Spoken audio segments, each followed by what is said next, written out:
Jail, corruption और चुनाव पर 16 बड़े सवाल, जवाब में क्या बोले केजरीवाल। दिल्ली के मुख्यमंत्री अरविंद केजरीवाल राष्ट्रीय राजधानी के साथ साथ देश के दूसरे हिस्सों में भी चुनाव प्रचार में जुटे हैं। उन्होंने इस चुनाव में इंडिया गठबंधन को 300 से ज्यादा सीटें मिलने का दावा किया।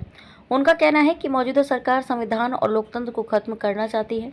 केजरीवाल का कहना है कि विपक्ष में चेहरा महत्वपूर्ण नहीं है, सभी दल चुनाव के बाद इसे तय कर लेंगे। उन्होंने दावा किया कि आम आदमी पार्टी का स्ट्राइक रेट लोकसभा चुनाव में सबसे ज्यादा होगा। पेश है हिंदुस्तान के मेट्रो एडिटर गौरव त्यागी और प्रमुख संवाददाता ब्रजेश सिंह से बातचीत के प्रमुख अंश।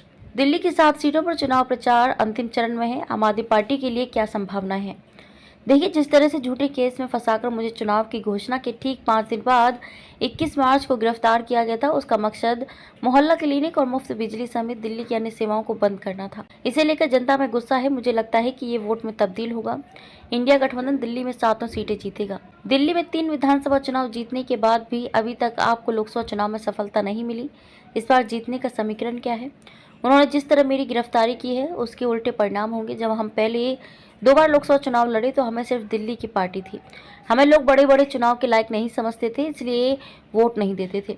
अब हम खुद राष्ट्रीय पार्टी हैं, इंडिया गठबंधन का हिस्सा भी हैं। धीरे धीरे तस्वीर साफ हो रही है कि इंडिया गठबंधन की सरकार बन रही है। केंद्र में सरकार बनाने की कोशिश का हम हिस्सा हैं, इसलिए हम केंद्र की भावी सरकार में एक दावेदार होंगे।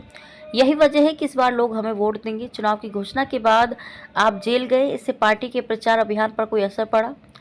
मेरे जेल जाने का बहुत प्रभावी असर पड़ा है। हमारी पार्टी और मजबूत हुई है।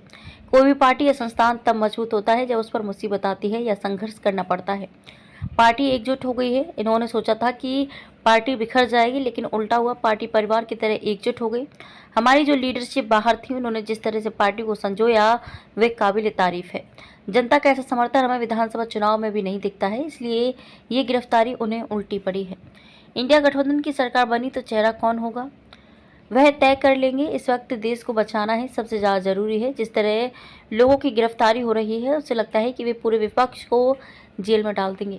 आपके सभी नेताओं को जेल में डाल दिया, मुझे भी जेल में डाल दिया। उधर हेमंत सोरेन को जेल में भेज दिया, एनसीपी और शिवसेना को तोड़ दिया, ममता बनर्जी के मंत्री को गिरफ्तार कर लिया, तेजस्वी यादव पर केस कर दिया। ये किसी को भी नहीं छोड़ने वाले। सारे विपक्ष को जेल में डालकर अगर जीत गए तो उसके बाद ये राज करेंगे। हमारी प्राथमिकता इस तानाशाही से देश को बचाना है। ये मौका देश को बचाने का है। कौन चेहरा होगा और कौन नहीं, ये बाद में तय करेंगे।